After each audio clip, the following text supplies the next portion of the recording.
我的侍女好心机，在得知自己才是花界真公主后，蛰伏在我身边，模仿我的仪态，偷学我独有的回春术，修复好自己脸上的黑斑，一步步让天族太子对她念念不忘。重生归来，我选择亲手拆穿自己假公主的身份，将丑陋不堪的真公主送到人前，助她成为天族太子妃。我倒要看看，这次没了我独有的回春术帮她恢复容颜，尊贵的天族太子还会不会对她情根深重。在我当众揭穿自己假公主的身份后，很快花后就派人接江婉宁回宫，而我的弟弟江清风也第一时间找到父王，与他商谈此事。花王得知亲生女儿没死，当即蹙眉怒道：荒唐！于是他回宫后立刻去了百花殿。花后哭着问道：王上，你是不是该给我一个交代？我从小养到大的女儿，竟然是别人的孩子。花王沉声道：令仪他如今出落的倾国倾城，又是百花之主，不仅掌握花界命脉，更天生自带异香，乃是我花界的祥瑞。你此时将那个孩子认回来做什么？花后怔住了。王上，这话是什么意思？王上，娘娘，人接回来了。仙鹤使者从门外走入，打断了二人的谈话。花王说：先别告诉他你已知道他的身份，你先看过了他再说吧。花后一脸不解，不明白花王的态度。等见到了亲生女儿江婉宁面纱底下的容貌后，花后险些晕死过去。江婉宁不仅貌丑，面颊上还布满了铜钱大小的黑斑，这哪一点和她像了？只不过戴上面纱，眉眼倒还算相似。花后只远远看了一眼，就赶紧别过头去，不忍再看。王上，她脸上的东西是天生的。花王言语冷静，待花后回想起往事，花王叹道：当年你遭浊气侵蚀，导致胎儿灵根变异，本体枯萎，这才一出生脸上就布满黑斑。你也知道，花界以美立足，最忌瑕疵。可那个孩子长成这副骇人模样，甚至面如枯鬼，整个花界都期待这个孩子的降生，甚至天后娘娘还想与我们联姻。可这样的孩子，我怎敢拿去给天族看？花后问道：所以江令仪她是凡间那株变异的野牡丹？花王并未否认。我看她化形时满是生香，百蝶环绕，那样绝美的容颜才应该是花界的公主，便将那株野牡丹抱了过来。至于婉宁，原本想让她自生自灭，谁知她3年前竟凭着信物混进宫来当了宫女，我怕事情败露，才让你一直把她留在身边当差。她面色如铁。如果夫人真的想认她，也不是不可，便对外称她与令仪是双生姊妹，排行老2。至于江令仪，她必须是我花界的嫡长公主，未来的天族太子妃。几天后，花界大办花神祭，为百花祈福，满园皆是欢声笑语。公主随手一挥，百花竟全开了，小花精们的欢呼声再一次传开。站在对面云廊的江婉宁往花海内望去，那个被蝴蝶环绕的女子是谁？她刚被接回来，此刻正穿着浅粉色流仙裙，戴着面纱，露出一双狭长的美眸，这样一看也是个美人。贴身侍女春月回道：二公主，那就是长公主呀。江婉宁盯着被众星捧月的我，眼底满是嫉恨。她真厉害，长得真漂亮，要是我也能这样就好了。春月得意道：长公主不仅长得漂亮，还会能够恢复容颜的回春术，你以后可以跟长公主学学法术。江婉宁下意识捂着自己的脸庞。这时身后的云廊传来了男子的声音：你就是花妹妹吧？江婉宁倏地回身，站在她面前的男子相貌俊美，不染凡尘，令她怦然心动。春月碰了碰他的胳膊，低声提醒：是太子殿下加楼罗，快行礼。江婉宁赶紧低下头，照着样子行礼，再不敢抬头露出脸上的黑斑。她暗暗庆幸今日用了偷来的百花露，可以盖住脸上的胎记，只要戴着面纱就看不出什么异常。今日是花神祭，姑特意准备了礼物，先是呈上一块流光溢彩的龙鳞凤血玉，那玉配上龙凤呈祥，流淌着天族独有的金色神力，很是刺目好看。江婉宁从未见过这样的宝物，这竟然是送给她的。春月也暗暗揪紧了衣袖，心生疑惑。江婉宁回过神来，双手颤抖地接过那块龙鳞凤血玉。谢谢太子殿下。这枚玉佩是母后亲自让姑送到你手里的。花妹妹，等祭典结束后，母后会召你父母入宫，定下你与姑的亲事。江婉宁的心都快要跳出嗓子眼了。迦楼罗温柔道：你莫怕，一切有姑在。我幼时就被父王送去凡间历劫，如今与他已多年未见。迦楼罗看到江婉宁的时候，第一时间就错认成了我，因为江婉宁那双眉眼像极了花后，长相姣好又温婉玲珑，与他心目中的太子妃相符。这时对面传来欢笑声，迦楼罗看向对面被蝴蝶簇拥的我，暗暗摇头，空有引蝶之能，却姿态轻浮。幸好他未来的太子妃不是他，长公主是太子殿下。玩闹的花仙们突然看到对面的太子，我顺着目光望去，看到江婉宁低头走在迦楼罗身后，她的腰间挂着那块十分显眼的龙鳞凤血玉，那是未来天族太子妃的象征。见过太子殿下。我与众花仙异口同声行礼。你们为何不与令仪妹妹一块玩？迦楼罗话音刚落，众花仙纷纷看向我，连江婉宁也看向我，脸瞬间红了起来。蔷薇仙子疑惑道：殿下，我们一直在和长公主一起玩啊。随后我从容不迫地走上前去，笑道：太子哥哥，好久不见。你是谁？迦楼罗不喜我如此轻浮的姿态，我装作看不出他的厌恶，依旧笑容不减。迦楼罗哥哥，我就是令仪啊。你是江令仪。迦楼罗回头看了一眼江婉宁，又再次看向我，问道：那她是？江婉宁心脏砰砰直跳，神情慌张。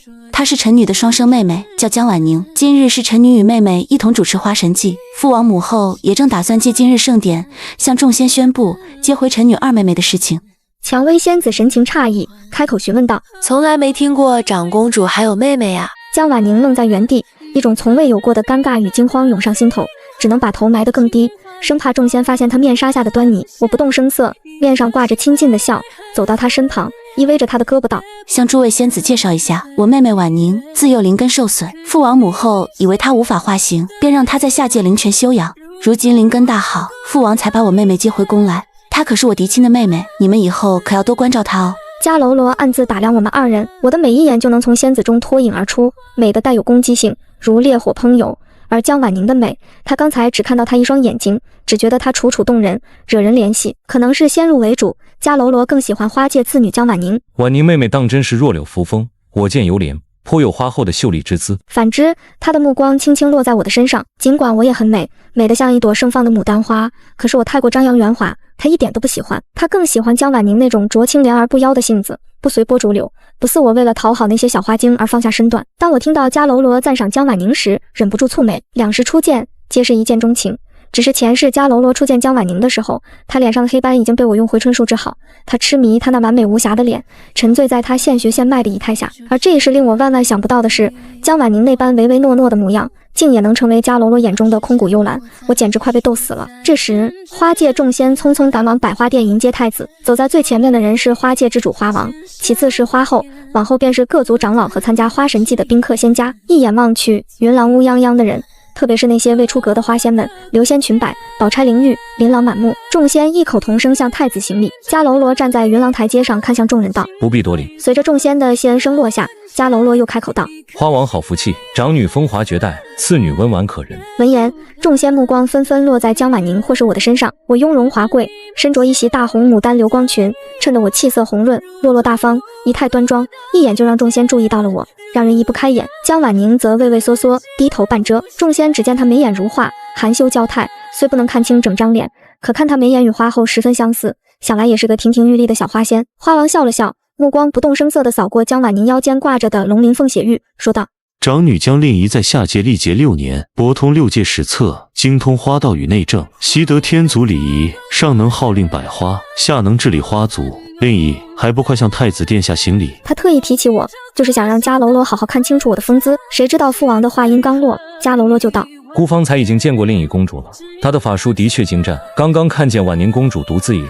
听说婉宁自有灵根受损，一直被娇养在下界灵泉里。花王又朝江婉宁那看了一眼，眉头微皱，却不动声色，面上笑容不减。看来令仪已经和太子殿下说过婉宁的事，实在是当年也没料到婉宁生下来时灵根太过微弱，无法承受花界灵气，便留在下界灵泉温养。这10几年来，灵药一直不曾断过。我灵根强健得很，我也不需要吃药。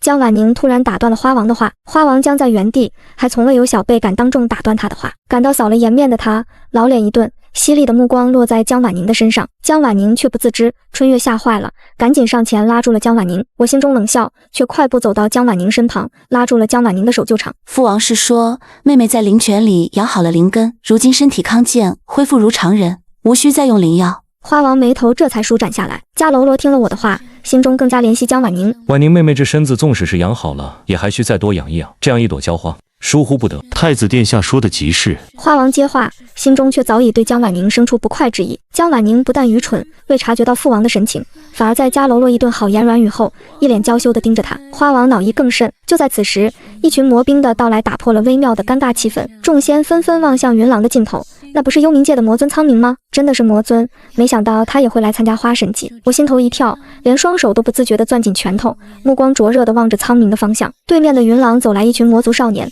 他们个个穿着玄甲，魔气森森，虽各有威武之姿，却都散发着一股肃杀与骄傲。而苍冥走在人群的最前面，他穿着深黑色战袍，领口绣着暗金色的魔纹，衬得他五官格外俊美出众，走路步伐沉稳，气质凛然。那张惊心动魄的俊颜令在场老老少少无不是暗暗惊艳了一把。幽冥界的魔尊，当真是举世无双的强者，天族太子迦楼罗与他站在一块都要暗淡许多。而此刻的苍冥，是他被天界忌惮封印前最好的年华。我记得很清楚，花神祭后不久，天帝便会派幽冥界前往弱水之渊镇压上古凶兽。苍冥身为幽冥魔尊，有着不可推卸的责任。在镇压过程中，他遭到暗算，身受重伤，掉入弱水深渊，被封印了半年之久。幽冥界寻找苍冥期间，我的弟弟江清风接替了6界巡查使一职。苍冥见过天族太子。苍冥的声音跟随着众魔族少年的行礼声拂过我的耳畔，将我思绪快速拉回。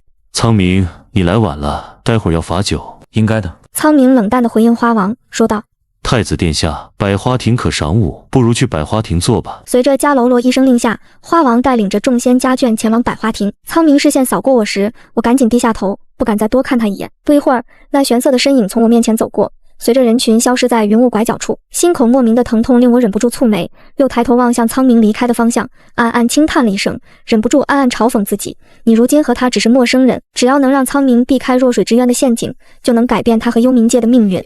姐姐，我有话想和你说，我们能不能去那边聊？江婉宁走过来，我眉眼含笑，瞥了一眼云端断桥的方向，断桥下便是万丈深渊。江婉宁约的地方还真是不错，我应道：好啊。走到断桥处，江婉宁就语出惊人：你能不能把太子殿下让给我？跟在我身后的2个仙婢震惊了，联姻之事皆是父母之命，二公主说出这种话，真是大逆不道，有违天规。我却一点都不意外，只是我没料到江婉宁如今的境地，还敢为自己争取太子妃之位。凭她脸上的黑斑，是无法嫁入天界当太子妃的，就是做太子的侍妾都不够格。可江婉宁不但没有自知之明，反而还要我把太子让给她。江婉宁见我沉默，又说道：我知道花界所有人都想把姐姐送入天宫，做准太子妃。方才父王单独向太子殿下介绍姐姐，轮到我时，父王便将我贬得一文不值，还借口说我灵根微弱，有意告诉太子殿下我身子不健康，来衬托姐姐的美好，好让太子殿下选择姐姐。我当时很生气，若不是看在姐姐的面子上，我定准备与父王争辩一番。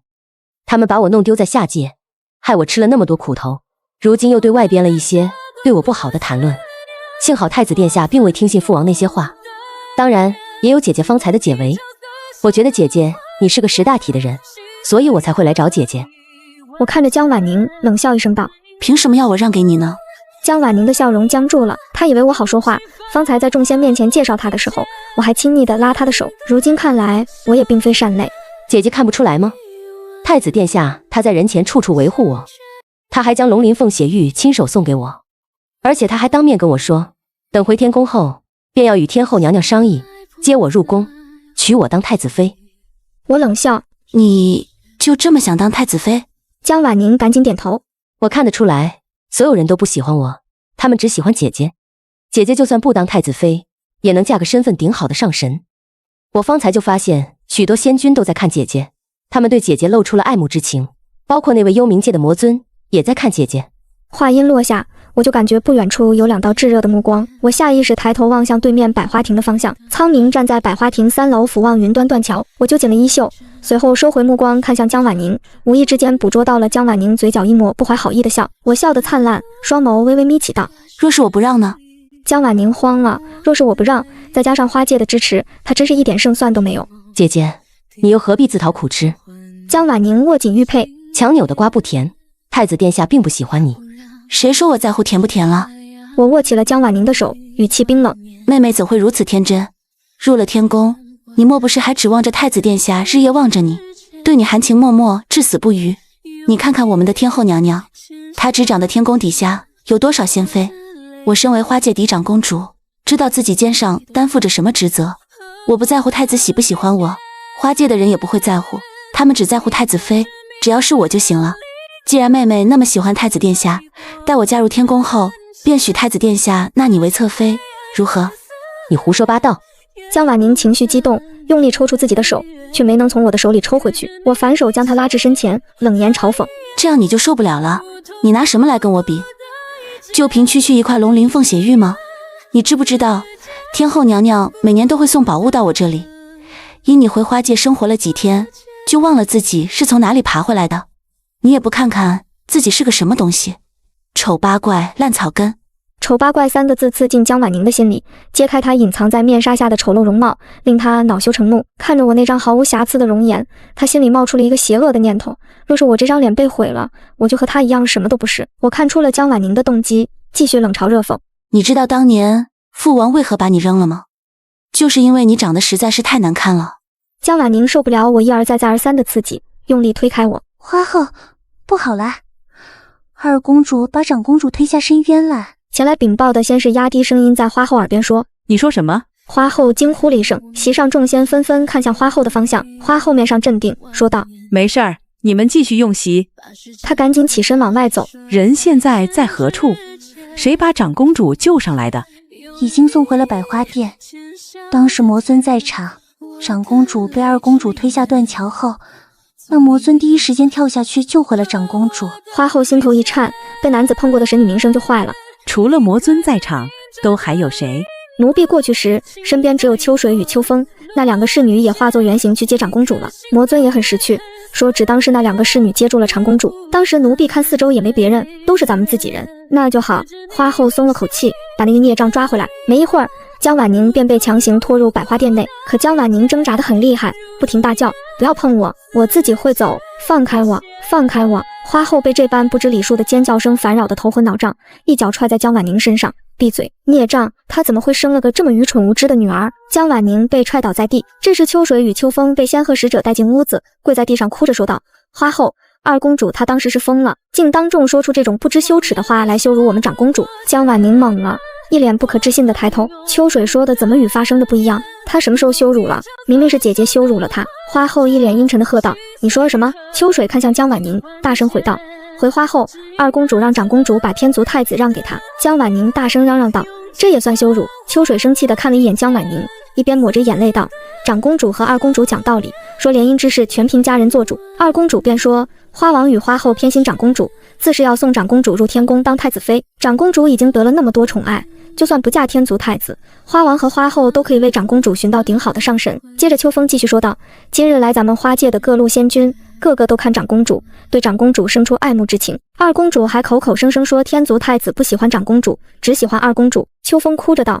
随后二公主就把长公主推下了云端断桥，还大喊大叫。若不是仙鹤使者来得及时拦下了二公主，避免外男进入云廊，长公主还不知要被羞辱成什么样。秋水、秋风一番讲述后，江婉宁并不觉得自己有错。难道我说的有错吗？何来羞辱之说？太子哥哥喜欢的是我，根本就不是他。花后拿起桌面上的玉盏，重重地砸向江婉宁，尖锐的惨叫声也随之响起。江婉宁捂着自己的脸避开了打来的玉盏，可她这一个举动让花后心中更加羞恼。花界地基哪里说得出你这种勾栏谄媚的话？亏你说得出口，还有脸口出狂言。花后气不过，她接回这种上不了台面的亲生女儿，本就惹得花王冷落了她，但是自己心软，念在江婉宁没犯过大错，花后索性睁一只眼闭一只眼。哪知道江婉宁回花界才半个月，竟生出这么大的野心。听到动静的花王也闻讯赶来，知道事情的来龙去脉后，指着江婉宁大声怒吼：这就是你执意要接回来的亲生女儿？你看看她这样子，哪有半点地基风范？拿什么和我的另一比？你想让花界败在这种蠢货手里吗？花后脸色十分难看，她这些日子教导的规矩都白教了。而更令人大跌眼镜的是还在后头。江婉宁受尽花后的难堪后，冲着花后发火：我什么模样？还不是你们给的？是你们要把我接回来的？难道是我求着你们来寻我，把我接回宫的吗？话音落下，屋子里的气氛安静的可怕，所有人都诧异地看向江婉宁，连花后都被江婉宁恶劣的态度、粗鄙的言语镇住了。她竟然敢顶嘴！随后她失声怒吼：江婉宁，快跪下来和你父王道歉！是他不尊重我在先，凭什么我跟他道歉？姐姐自小被你们养在身边，而我却流落在外，要道歉也应该是你们给我道歉。花后听不下去了，一巴掌狠狠打在江婉宁的脸上。江婉宁在原地旋转了几圈，就重重跌在旁边的玉案上，当即大吵大闹。花后被气得不轻，后悔当初把江婉宁接回来。与此同时，江清风走入百花殿，花后看到儿子过来，浑身颤抖地指着江婉宁：快把他送出宫，送走，只当我没有他这个女儿。江婉宁手心直冒冷汗，她才刚得到这一切，她不想离开这里。江婉宁这才意识到事情的严重性，她也没想到自己随便说了几句话就会让母亲直接放弃她。她扑到花后的脚边，撕心裂肺的大叫：我不要，我不走，母后你不要再把我扔下！花后恶心的反胃想吐。江婉宁的无知粗鄙令花后对她仅存的一点母女之情全然消失，只剩下满腔怒火。快把她拉开，送她出宫！两个仙婢强行把江婉宁从花后脚边拉开。江婉宁挣扎的厉害，也叫得厉害：我不走，这是你们欠我的！就在他快要被拽出店门时，江婉宁抓住了江清风的衣摆。哥哥，我不想离开花界，你替我求求情。江清风居高临下的看着他，又回头看向云榻上昏迷的我。花后握住了我的手，愤慨地瞪向江婉宁，不能放了他。他把令仪推下云端，令仪至今还昏迷不醒，花界绝不可能再留下他。江清风蹙起眉头，语气中充满了无奈。母后，父王，我是来告诉你们，天族太子他执意要求婉宁做太子妃。花后大惊，怒瞪着江婉宁，指着江婉宁道：天族太子看上了这样的人。说完，花后又回头看我那副天仙之姿，太子是瞎了眼吗？此时几个长老在极力游说，明日还要上天宫与天后娘娘商议太子妃一事，现在先留下他，把他禁足在偏殿，等此事定夺后再处置。带下去时，江婉宁神情落魄，这次他没有再反抗，因为他知道自己暂时不会被赶走了。而长老们本以为此事还有转圜的余地，谁知花神祭刚过，天宫就送来了一道圣旨，天帝诏曰：花界二公主江婉宁温婉秀丽，品性纯良，与太子甚是相配，特封为太子妃，则良辰完婚。花王听到天旨内容，险些晕倒。他们花界耗费多年心血培养出来了出色的牡丹地基，最后天族太子竟选择了不识礼数的丑东西。花王一气之下，立刻冲上天宫。他并未去寝殿，而是直奔知云殿。听说太子为了江婉宁，竟亲自调动了36位织女，要用最珍贵的流光娇纱为她缝制大婚喜服。花王闯进去时，迦楼罗正满脸温柔地抚摸着那件尚未完工的华丽嫁衣，仿佛在抚摸稀世珍宝。太子殿下，这嫁衣婉宁她穿不得啊！花王扑通一声跪在满地云锦之中，痛心疾首。迦楼罗动作一顿，转过身来，目光微冷：岳父，你这是何意？婉宁是孤未来的正妃，这6界最好的东西，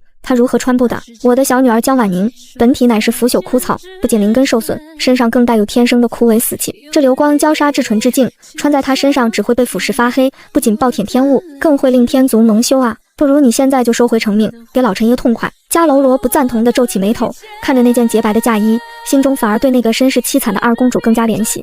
花王，2个都是你的女儿，你怎可如此恶毒地贬低婉宁？姑就喜欢她那般出淤泥而不染，身处逆境却依然温婉的性子。太子殿下，花王面色难看，急得直拍大腿，并不是老臣偏心，实在是婉宁那是烂泥扶不上墙，她根本撑不起这太子妃的凤冠霞帔啊！够了！迦楼罗心生了恼意，一把甩开手中的娇纱，大步走到花王面前，居高临下地看着他。姑今日在知云殿为你小女儿备嫁，你却跑来大泼脏水，怕是因为长公主平日里极度诚信，见不得妹妹风光，才逼着你来这里演这一出苦肉计吧？也许婉宁是不懂那些穿衣打扮的奢靡规矩，也不擅长像长公主那样招蜂引蝶，可姑不在乎，婉宁那般朴实的性子配得上这身嫁衣。姑知道你们花界一心想将长公主嫁给我，甚至不惜诋毁妻女。花王莫不是觉得姑好糊弄？老臣不敢。花王哀呼了一声，额头重重地磕在浴室地板上。那你跑来毁这嫁衣做什么？难不成你想逼姑娶江令仪？迦楼罗冷笑一声，眼中满是鄙夷。回去告诉江令仪，姑绝不会娶她做太子妃，让她趁早死了这条心，别再盯着婉宁的嫁衣眼红了。太子殿下，迦楼罗以为花王还不死心，直接下了逐客令。姑心意已决，这流光娇纱，姑这就命人送去花界给婉宁试穿。至于江令仪，让她好自为之，老臣没有要逼太子殿下的意思。花王绝望地抬头，你当真要立婉宁？哪怕她会毁了这天界颜面？是，她是姑选的人，无论她什么样，姑都会护着她，绝不让岳父失望，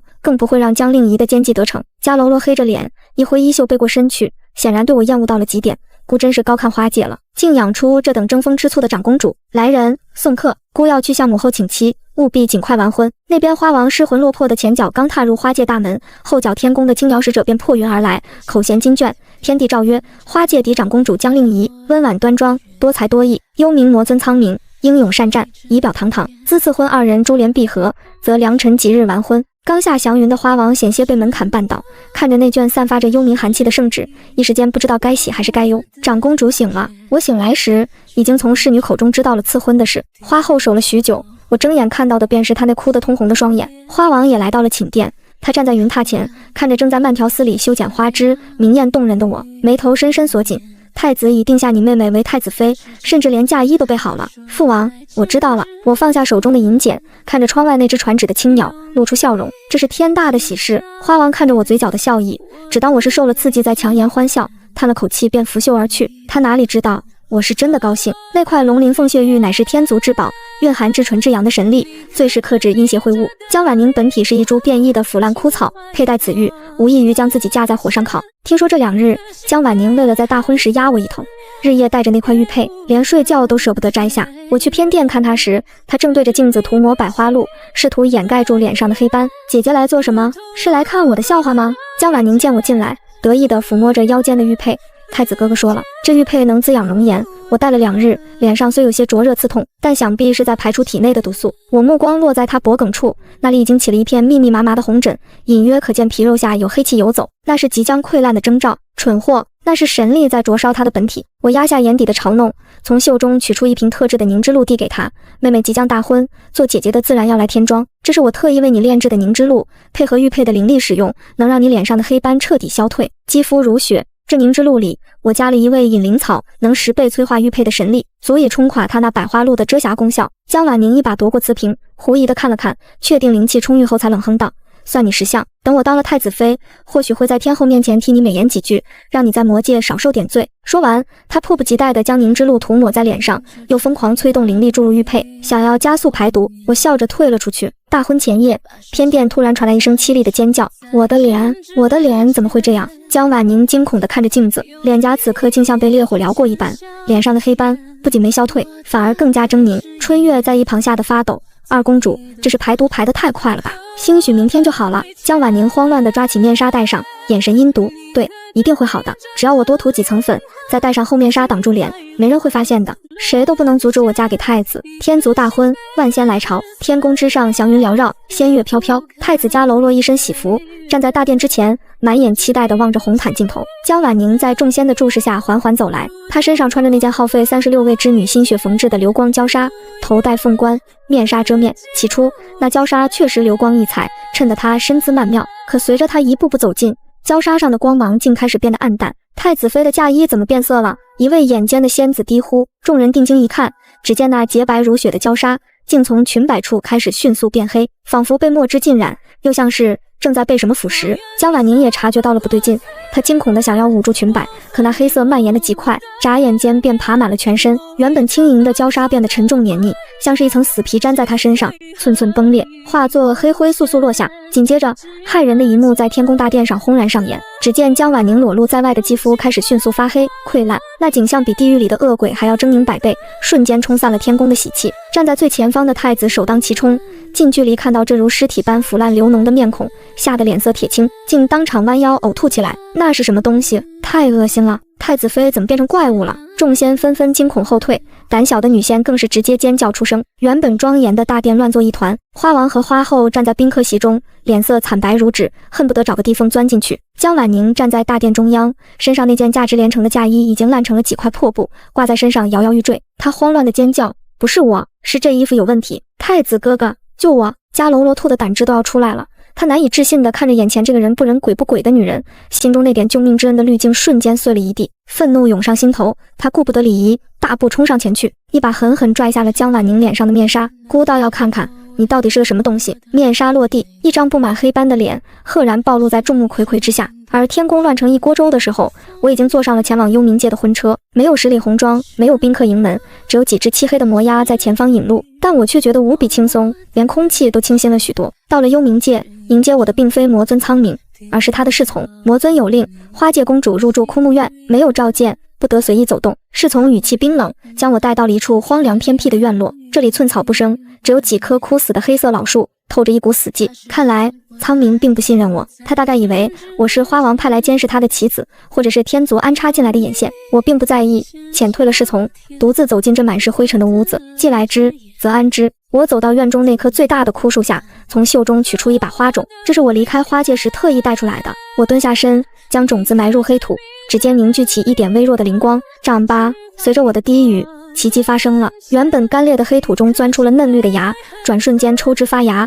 开出了一朵朵绚烂的牡丹花。枯木逢春，死地生花，淡淡的花香驱散了院中的死气。几只不知从何处飞来的蝴蝶竟围着我翩翩起舞。就在这时，一道黑影无声无息地出现在院门口。苍冥一身玄色长袍，目光沉沉地盯着那满院的花草，眼底闪过一丝震惊。幽冥界终年死气沉沉，从未有过活物能在这里生长，更别提开花了。他缓缓走近，身上带着令人战栗的寒意。我不卑不亢地起身，朝他行了一礼，见过魔尊。苍明没有说话，只是死死盯着我。突然，他身形一闪，瞬间逼近我面前，冰冷的剑锋抵住了我的咽喉，激得我脖梗起了一层鸡皮疙瘩。苍明那双深不见底的眸子审视着我，声音低沉沙哑，带着一丝危险的探究：“你到底是谁？”这种纯净的香气绝不属于那株野牡丹。面对苍明的剑锋，我没有丝毫慌乱，反而抬手轻轻拨开了他的剑尖。我是谁不重要，重要的是魔尊若是不信我，明日午时，弱水之渊便是你的葬身之地。苍明眼眸微眯，周身杀气更甚。你在诅咒姑，我在救你。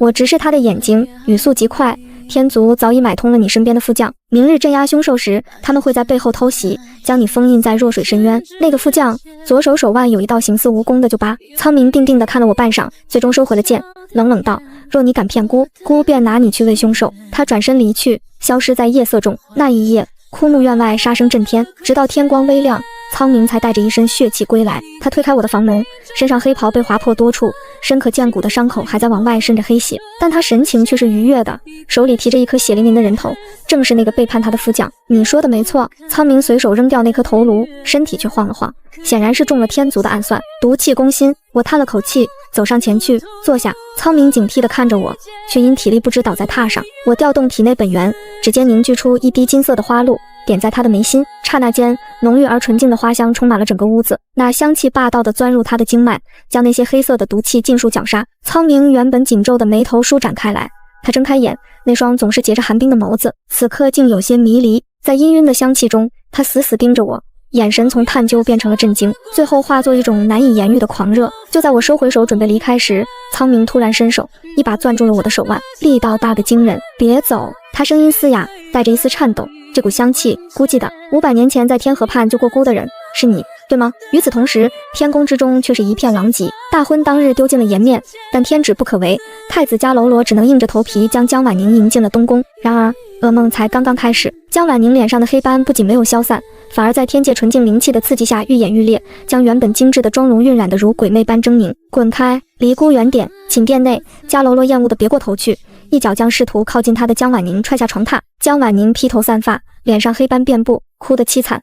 太子哥哥，你说过不嫌弃我的，你说过只爱我那出淤泥而不染的性子。姑那时是瞎了眼，竟没看出你这画皮底下的真面目。迦楼罗此时悔得肠子都青了，他看着眼前这个面目全非、丑陋不堪的女人，脑海中却不由自主地浮现出我那张完美无瑕、明艳动人的脸，还有我身上那股令人心旷神怡的幽香。没有对比就没有伤害。他此时才惊觉，他错把榆木当珍珠。另一是那个500年前救下姑的女人。迦楼罗猛地惊醒，她身上的香气和当年一模一样，而且只有真正的神女才会有那般绝世的容颜。对，肯定是这样的。再也无法忍受面对这张令人作呕的脸，迦楼罗冲出东宫，发疯般的往幽冥界的方向飞去。我要带她回来，她是我的太子妃，绝不能便宜了那个魔头。当他赶到幽冥界与天界的交界处时，却看到了令他目眦欲裂的一幕。幽冥河畔，彼岸花开，那个传闻中杀人不眨眼的魔尊苍明，此刻正小心翼翼地折下一朵最娇艳的彼岸花，动作轻柔地簪在我的发间。他眼神温柔的仿佛能滴出水来，哪里还有半点冷酷的模样。而我低头浅笑，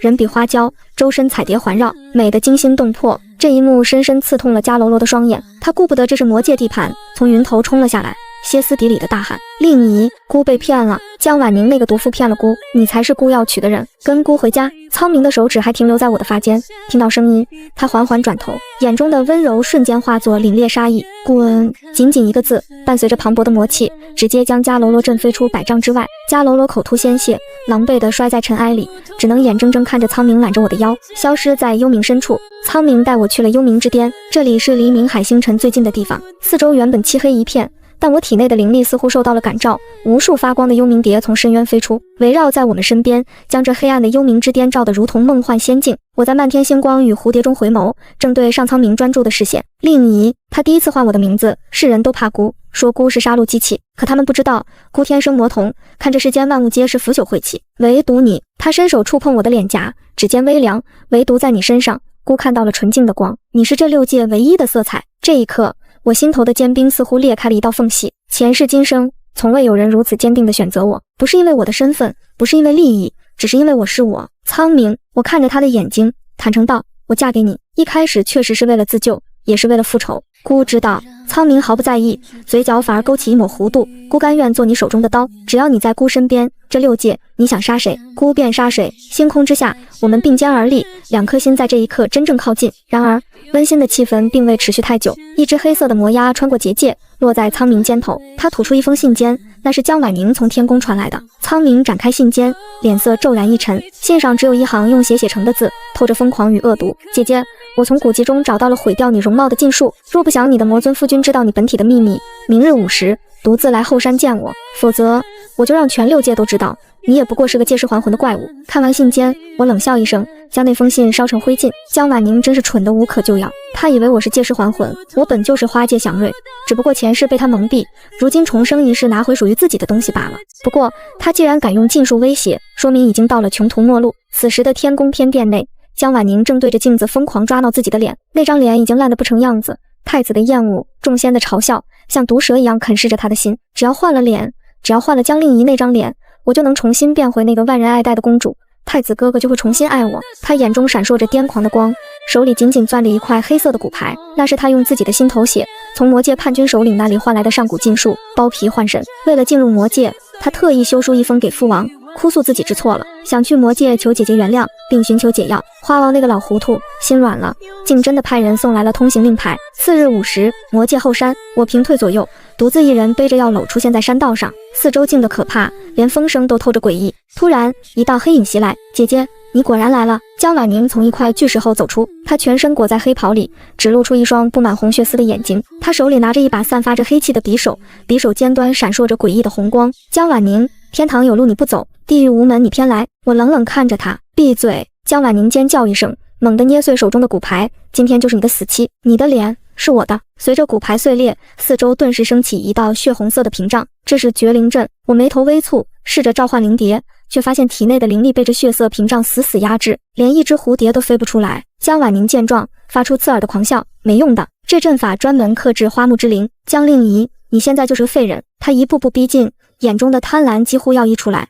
你知道这把刀是干什么的吗？它能完整的包下你的脸，再把你的神魂抽出来，到时候我就顶着你的脸回去，太子哥哥一定会把我捧在手心里，而你只能做一缕孤魂野鬼。你疯了！我步步后退，直到背靠悬崖。我是疯了，是被你们逼疯的。江婉宁嘶吼着，猛地扑了上来，手中的利刃直刺我的面门。把脸给我！那泛着黑气的刀尖离我的眼球只有半寸，千钧一发之际，我闭上了眼，找死！一道冰冷至极的声音仿佛从地狱深处传来，下一瞬，我周围的空气骤然凝固，一团浓郁的黑雾凭空出现。那把刺向我的利刃被一只修长苍白的手徒手接住，咔嚓一声脆响，那把淬了禁术毒药的匕首竟被那只手硬生生捏成了粉末。江婉宁惨叫一声，整个人如同断线的风筝般倒飞出去，重重砸在绝灵阵的屏障上。苍明一身黑袍猎猎作响，他反手一挥，那道困住我的血色屏障瞬间炸裂。他没看江婉宁一眼，只是转身将我紧紧护在怀里，那双总是冷漠的眸子里此刻全是后怕。有没有伤到？他急切地检查我的脸。我摇摇头，你来得很及时。苍明转过身，看向瘫软在地上吐血不止的江婉宁，周身杀气暴涨，整个魔界后山都在他的怒火下颤抖。动他者，幽冥界举足必诛。江婉宁被苍明像拖死狗一样直接拖到了天宫大殿之上。此时天帝、花王、花后以及众仙家都在场，原本是在商议如何处置这位有辱门楣的太子妃，没想到魔尊直接把人扔了进来。这是怎么回事？花王看着半死不活的小女儿，大惊失色，问问你的好女儿。苍明冷笑一声，搂着我站在大殿中央。他勾结叛军，修习禁术，妄图包了令仪的脸取而代之。若非姑及时赶到，今日花王就要给长女收尸了。全场哗然。江婉宁趴在地上，还在做垂死挣扎。不是的，是姐姐要害我，父王救我。够了！我一步踏出，声音清冷传遍大殿。江婉宁，你真以为能瞒天过海一辈子吗？我双手结印，眉心浮现出一朵金色的本源花印。今日当着众仙的面，我就拿回属于我的东西，万花归元，晦气退散。收！随着我一声厉喝，江婉宁体内突然爆发出凄厉的惨叫，只见一道道原本不属于她的金色灵气被强行剥离，疯狂涌入我的体内。没了灵气压制，江婉宁的身体以肉眼可见的速度干瘪枯萎。不过眨眼间，那个虽然毁容但还有人形的女子消失了，取而代之的是一株半人高、通体焦黑的枯草，瘫软在大殿中央。这就是二公主的本体。天哪，竟然是一株腐烂的枯草，太恶心了！花后看着那株恶心的枯草，两眼一翻，差点晕过去。花王窘迫的不敢抬头，不停地用袖子擦着额头上的冷汗。一旁的太子家楼罗更是如梦初醒，他看着光芒万丈的我，又看了看地上的烂草，突然扑通一声跪在我面前，痛哭流涕。令仪，姑错了，姑只是一时被蒙蔽，姑心里爱的只有你，求你给姑一个机会，姑这就废了他，让你做唯一的太子妃。看着这一家子的丑态，我只觉得无比可笑。还没等我开口，苍明突然发出一声冷笑，他一挥衣袖，身后虚空撕裂，巨大的幽冥之门轰然洞开，门后万千身披重甲的魔兵手持利刃，齐声怒吼，杀气直冲九霄。苍明揽住我的腰，居高临下的看着跪地求饶的太子，眼神如同看一只蝼蚁，想抢姑的魔后。迦楼罗，你是想让天族今日灭族吗？面对苍明身后那足以吞噬天宫的魔界大军，迦楼罗紧握的双拳终究还是松开了。天帝站在高台之上，面色凝重地向迦楼罗递了个眼色，父子连心。迦楼罗瞬间权衡了利弊，如今若是硬拼，天族即便惨胜也会元气大伤，届时六界动荡，地位不保。迦楼罗深吸一口气，脸上阴狠的杀意瞬间收敛，换上一副悲天悯人的伪善面孔。他收起兵器，对着苍明拱了拱手，魔尊误会了，姑也是为了六界安宁，既然令仪已心有所属，孤身为天族储君，自当成人之美，不忍生灵涂炭。说罢，他挥手示意天兵退下。苍明冷哼一声，并未再追究，揽着我转身欲走。就在我转身的刹那，我感觉到一道黏腻而阴冷的视线死死粘在我的背上。我下意识回头，正对上迦楼罗的目光，那眼神中不再是之前的厌恶与鄙夷，反而带着一种诡异的探究，甚至透着一丝令人毛骨悚然的势在必得。他似乎察觉到了什么。迦楼罗回到天宫后，并未去处理江婉宁留下的烂摊子，而是径直闯入了司命殿。他平退左右，强行催动神力，从天机镜中提取了当年天河畔的记忆碎片。镜面波光流转，当年的画面逐渐清晰。他看到重伤昏迷的自己倒在芦苇丛中，而不远处同样重伤的苍明正闭目调息。一个身带衣箱的女子跌跌撞撞地跑来，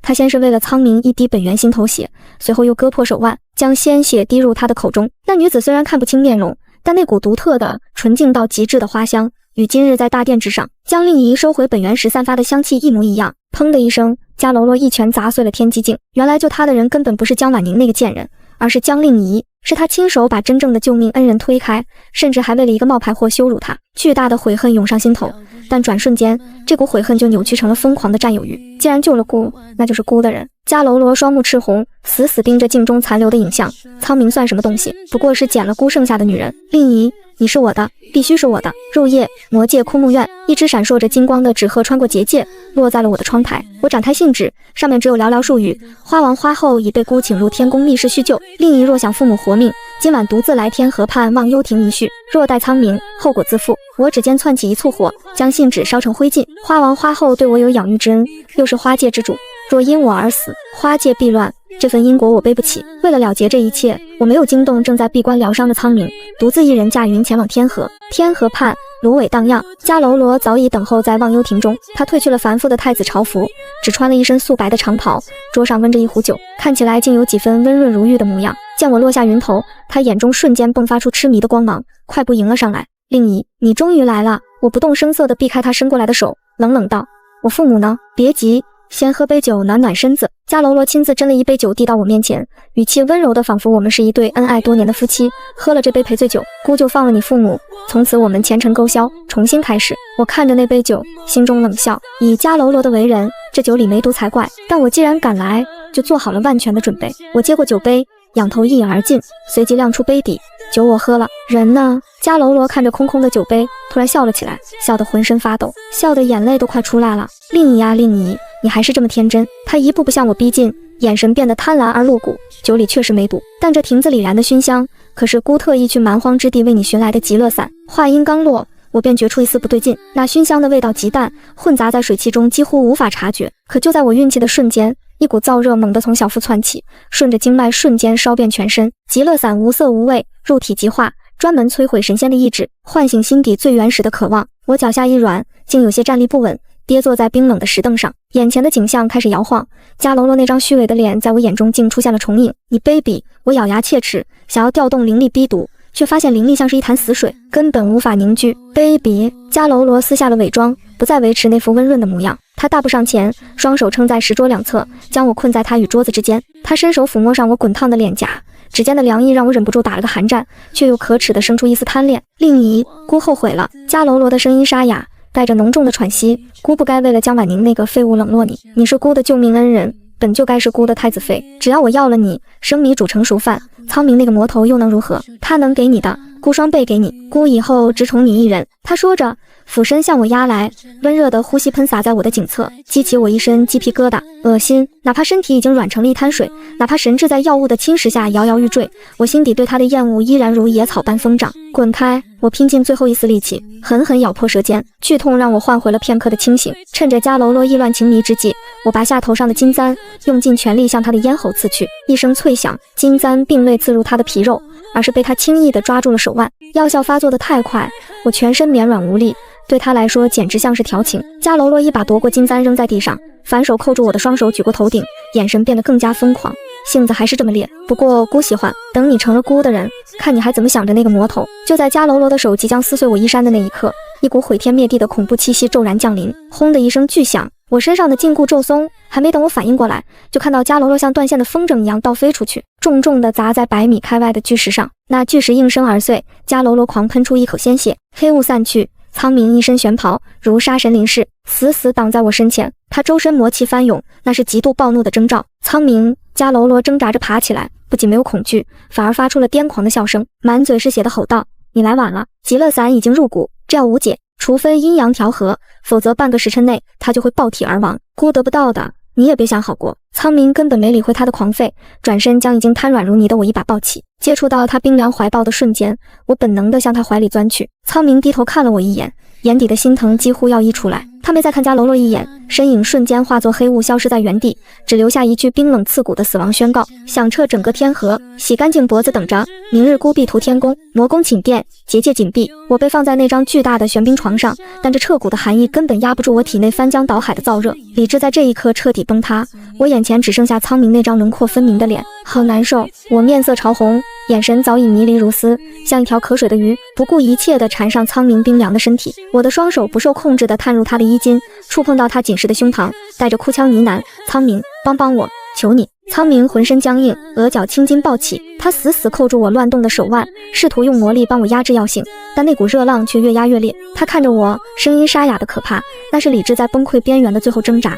令仪，看清楚我是谁，你是苍冥。我难耐地扭动着身子，泪水顺着眼角滑落，根本听不进他的话。体内的空虚感让我急于发疯，我只想离他更近一点，再近一点。我挣脱不开他的手，便仰起头，颤抖着吻上了他上下滚动的喉结。夫君，求你救我！这一声软糯的夫君，彻底崩断了苍冥脑中名为理智的那根弦。他眼底的隐忍瞬间化为滔天的欲火，原本扣住我手腕的手猛地松开，转而扣住了我的后脑。江令仪，这是你自找的！他低吼一声，翻身将我压在身下，动作不再小心翼翼，而是如同狂风暴雨般的掠夺。衣衫尽碎，肌肤相贴，玄冰床上的寒意与两人交融的滚烫交织在一起，红胀翻滚，眼住了一世旖旎春色。从最初的急切索取，到后来的十指紧扣，这一夜，魔尊走下了神坛，为了救他的神女，彻底沉沦在无边的欲望之海中。而在我们解毒的同时，天宫禁地内，一场恐怖的异变正在发生。重伤的迦楼罗并未逃走疗伤，他拖着残破的身躯，一步步挪到了天宫最深处的禁地锁妖塔。既然你们都想逼死姑，那就一起死吧！迦楼罗眼中闪烁着疯狂的绿光，他打开了封印上古凶兽饕餮的牢笼。面对那足以吞噬天地的凶兽，他没有丝毫畏惧，反而张开了大口。他竟动用了天族早已失传的禁术，在那一刻，他不再是高高在上的太子，而是一个彻头彻尾的怪物。他不仅吞噬了饕餮的精血，甚至将赶来护驾的几名中心天将也一并吸成了干尸。随着力量的暴涨，他原本俊美的面容开始扭曲，皮肤上长出了黑色的鳞片，背后的脊骨刺破皮肉，化作狰狞的骨刺。次日清晨，我在苍冥怀中醒来，浑身酸痛的像是散了架，脑海中闪过昨夜那些荒唐又羞耻的画面，让我羞愤欲死。但我也惊奇地发现，那极乐散的药性不仅全解，反而助我冲破了瓶颈，体内灵力大增。还没等我从羞涩中回过神来，整个魔界突然剧烈震动起来。苍冥眼神一凛，挥手召来衣袍将我裹住，带着我瞬移至魔宫大殿之外。只见魔界上空乌云密布，一个半人半兽的巨大怪物悬浮在半空，他手里提着2颗血淋淋的人头，正是我的父王与母后。怪物张开血盆大口，发出迦楼罗那扭曲而阴森的声音：“江令仪，苍冥，出来受死！今日姑要让这6界都为我的爱情陪葬。”那声音如雷鸣般滚过魔界上空，震得结界嗡嗡作响。我站在大殿前，看着半空中那个半人半兽的怪物，以及他手中提着的那2颗熟悉的头颅。那一刻，我以为我会崩溃，会尖叫，但奇怪的是，我心中竟是一片死一般的平静。最后一丝对天族的敬畏，对过往的牵绊，在这一刻彻底断裂。令仪，苍冥握紧了我的手，掌心的温度滚烫。我没事，我抽出手，目光冷得像万年玄冰。我缓缓抬手，掌心金光大盛，一根通体碧绿、布满倒刺的粗壮藤蔓破土而出，盘旋在我身后，发出嗜血的嘶鸣。那是我的本命神器万花藤。迦楼罗，你找死！话音未落，苍冥已化作一道黑色流光冲出结界，我紧随其后，万花藤如巨蟒般随我起舞。迦楼罗见我们出来，发出一声怪笑，随手将我父母的头颅像丢垃圾一样扔下云端，挥舞着长满骨刺的利爪扑了过来。令仪，你是我的，谁也抢不走。做梦！苍冥手中的魔剑暴涨数十丈，带着毁天灭地的魔气狠狠斩向迦楼罗。火星四剑，迦楼罗如今吞噬了饕餮，皮糙肉厚，竟硬生生扛下了这一剑，只是退后了半步。他反手一掌，抓破了苍冥的护体魔气。苍冥，你杀不死姑，姑现在拥有不死之身。迦楼罗狂笑着，那双浑浊的兽眼死死盯着我，流着恶心的咸水。令仪，乖乖跟姑回去，姑把你做成最美的标本，这样你就永远不会背叛姑了。恶心！我冷哼一声，手指翻飞结印，万花藤。无数藤蔓瞬间暴涨，如同活物般缠上迦楼罗的四肢和脖颈，倒刺深深扎入他的鳞片，吸食着他那污浊的血液。雕虫小技！迦楼罗怒吼一声，浑身肌肉暴涨，竟要强行崩断藤蔓。就是现在！我目光一凝，调动体内本源之力，顺着藤蔓将一股奇异的花香注入他体内。那不是毒药，而是催化剂。迦楼罗原本狂暴的动作猛地一滞，脸上露出了极度痛苦和错愕的神情。原来他体内残留了服用禁药留下的隐患，被我的花香瞬间引爆，在他经脉中逆流乱窜。我的灵力怎么回事？迦楼罗惨叫着抱住头，身体在半空中剧烈抽搐。苍冥与我心意相通，怎会放过这千载难逢的机会？苍冥人剑合一，化作一条咆哮的黑龙，裹挟着无尽的杀意，瞬间洞穿了迦楼罗的胸膛，黑血喷涌而出。迦楼罗不可置信地低头看着那个前后透亮的血洞，喉咙里发出咳咳的声音，似乎还想挣扎。我飞身而上，掌心凝聚起毕生灵力，毫不犹豫的一掌拍在他的天灵盖上。这一掌是替我父母还你的，也是替我自己还给你的。咔嚓！迦楼罗发出一声凄厉至极的惨叫，那庞大的怪物身躯开始寸寸崩裂，无数黑气从裂缝中溢出。迦楼罗的身体在崩解，他在消散的最后一刻，那双浑浊的眼睛终于恢复了一丝清明。他看着我依偎在苍冥怀里，看着苍冥小心翼翼地擦去我脸上的血迹，眼中流下2行血泪。令仪，话未说完，苍冥冷哼一声，指尖弹出一朵幽蓝的魔火，落在他残存的躯体上，烈焰腾空，瞬间将迦楼罗烧成了灰烬。天地间一片死寂，只剩下那漫天飘洒的黑灰，如同为这场闹剧画下的句号。远处云端，原本跟随迦楼罗而来的天族众仙，亲眼目睹了太子生死道消，魔尊神威盖世的一幕，早已吓破了胆。魔尊饶命，我等愿降。不知是谁带头，乌压压的天兵天将纷纷丢盔弃甲，跪倒在云头，齐声高呼：拜见6界共主！天地已老，太子已死，如今这6界唯有苍冥独尊。苍冥收起魔剑，冷冷扫视着那群剑锋使舵的神仙，眼中满是不屑。太白金星颤颤巍巍地捧着象征天地权柄的玉玺飞上前来，请魔尊登基，统御6界。苍冥看都没看那玉玺一眼，随手一挥，将玉玺丢给了旁边一个看起来还算顺眼的老神仙，那是掌管姻缘的月老。姑对那个冷冰冰的椅子没兴趣。苍冥揽住我的腰，声音传遍6界，姑只要幽冥界和姑的魔后。说罢，他在众目睽睽之下执起我的手，虔诚地吻了吻我的指尖。那一刻，我看到了他眼底只属于我一人的星光。3日后，我在魔界后山的一处像阳坡地，亲手安葬了父王和母后。我在墓前撒下了一把花种，随着灵力催动，原本荒凉枯寂的幽冥界，竟在一夜之间发生了翻天覆地的变化。黑土生绿芽，枯木开繁花，赤红的彼岸花，娇艳的牡丹，清雅的兰草，无数鲜花竞相绽放，花香驱散了终年不散的阴霾与死气。曾经鬼哭狼嚎的魔界，如今鸟语花香，成了6界中最美的仙境。魔族子民们从未见过这般景色，一个个兴奋地在花海中打滚。魔后威武，欢呼声响彻云霄。我站在幽冥之巅，看着这满界繁花，心中是从未有过的宁静。数月后，魔宫寝殿，我正坐在窗前修剪一只新开的并蒂莲，腰间突然多了一双大手。苍冥将下巴抵在我的肩窝，温热的气息喷洒在耳畔，带着一丝不怀好意的笑。令仪，在忙什么？修花？我头也不回。别闹，痒。苍冥轻咬了一下我的耳垂，低语道：我有正事要禀报魔后，关于那个极乐散的配方。我手一抖，剪刀差点剪歪了花枝。那晚在天河畔的荒唐记忆瞬间涌上心头，脸颊顿时烧了起来。你提那个做什么？我没好气地瞪了他一眼。苍冥一脸无辜，手却不老实地顺着我的腰线往上游走。我是想说，我似乎研究出了解药，不过在研究过程中不小心弄出了一个加强版，药效更温和，但更持久。今晚试试。苍冥，我羞愤地推开他，脸红得像熟透的番茄。你堂堂魔尊，能不能正经一点？苍冥朗声大笑，一把将我打横抱起，大步走向那张宽大的玄冰床。对旁人自然要正经。他低头吻住我的唇，含糊不清地说道：“但对你何须正经？”红帐落下，眼注已是春光，窗外花开正好。